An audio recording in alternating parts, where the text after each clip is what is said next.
8 फेरों का 8वां वचन। स्वाति ने इसी साल शहर के कॉलेज से पढ़ाई पूरी की है और अब उसके लिए जगह जगह से रिश्ते आने लगे हैं। स्वाति से ज़्यादा उसके रिश्तेदारों को उसकी शादी की चिंता है, इसीलिए जो भी स्वाति के घर आता वो किसी नए लड़के की खबर ज़रूर ले आता। अरे दीदी, ये फोटो देख के बताओ कैसा है। राहुल नाम है लड़के का, मेरी सहेली की बहन का बेटा है। अपनी स्वाति के साथ एकदम प्यारी जोड़ी लगेगी इसकी। ज़रा दिखाना, फोटो तो बढ़िया लग रहा है। कोई गलत आदत वादत तो नहीं है ना इसे? और कमाता कितना है? अरे कोई गलत आदत नहीं है दीदी, आप कहो तो एक मीटिंग करवा देती हूँ, फिर सब कुछ फाइनल कर लेना। हाँ, ये सही कह रही हो तुम। संडे को स्वाति के पापा भी घर पे ही रहेंगे।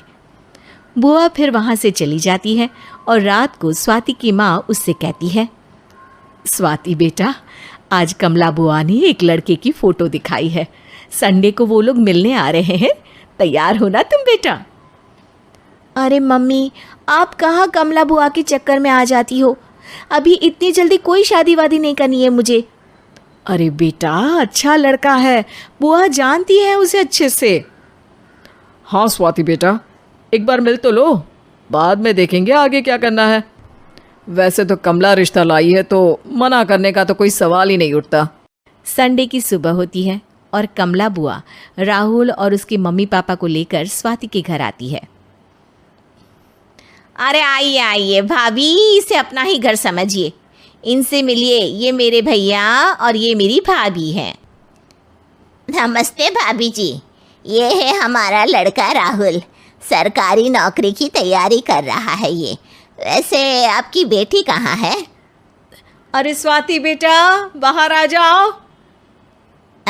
वैसे कितनी पढ़ाई की है स्वाति ने? जी, पोस्ट ग्रेजुएट है हमारी बेटी साइंस में। ये सब तो ठीक है, पर घर संभालना जानती है या नहीं? हमें कौन सी इससे नौकरी करवानी है, नौकरी तो मेरा बेटा करेगा ही। पर मैंने इतनी पढ़ाई की है और आप चाहती हैं कि मैं घर पर ही बैठी रहूं? अरे स्वाति बेटा, ये बड़ों की बात में तुम कहाँ बोल पड़ी? हम सब देख लेंगे क्या करना है क्या नहीं। हम तो इसी बात पर विश्वास करते हैं कि घर के लड़कियां घर में ही रहे तो ज़्यादा अच्छा रहता है। वरना भाई साहब, आप तो आजकल के हाल जानते ही हैं, कितनी घटनाएं होने लगी हैं औरतों के खिलाफ। स्वाति बेटा, रसोई का काम तो पूरा जानती हो ना? शादी के बाद तुम्हें ही संभालना है वो सब।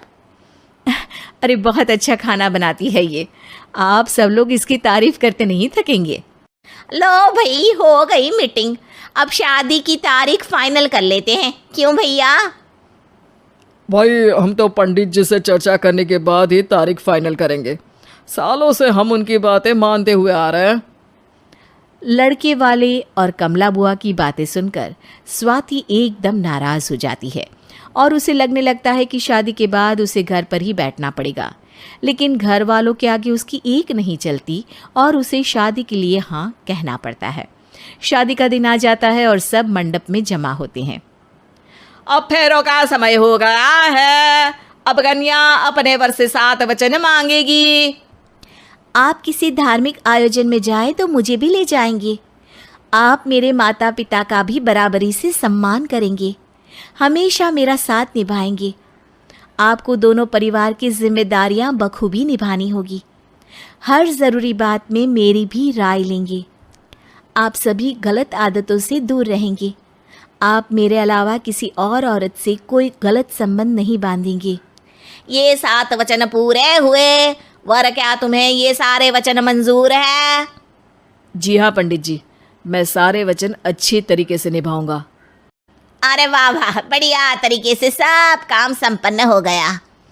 तो इसी के साथ विवाह संपन्न हुआ और आज से ये दोनों पति पत्नी हुए। 1 मिनट पंडित जी, अभी एक वचन लेना बाकी है। अब कौन सा वचन है बेटा?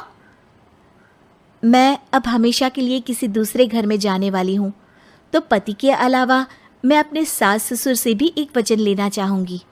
अब कहो बेटी। मैं ये चाहती हूँ कि मुझ पर किसी बात की कोई पाबंदी नहीं लगाई जाएगी। मुझे सब कुछ करने की आज़ादी होगी और मैं भी विश्वास दिलाती हूँ कि मैं एक अच्छी बहू बन के दिखाऊंगी। स्वाति की बात सुनकर उसके सास ससुर एकदम चौंक जाते हैं और कुछ बोल नहीं पाते कि उतने में कमला बुआ बोल पड़ती है। अरे बेटा, ये भी कोई कहने की बात है? रानी बन के रहोगी तुम तो।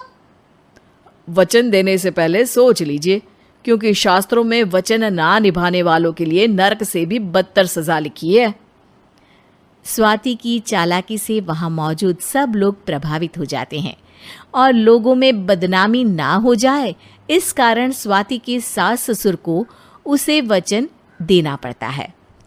और कैसी अपशकुन वाली बातें कर रहे हैं आप पंडित जी? हमें मंजूर है बेटा तुम्हारी शर्त। स्वाति अपनी समझदारी से अपनी बात अपने ससुराल वालों से मनवा लेती है और खुशी खुशी राहुल से शादी कर लेती है। अब से हर शादी में मैं खुद 8 वचन दिलवाऊंगा। ओम मंगलम मंगलम मंगलम।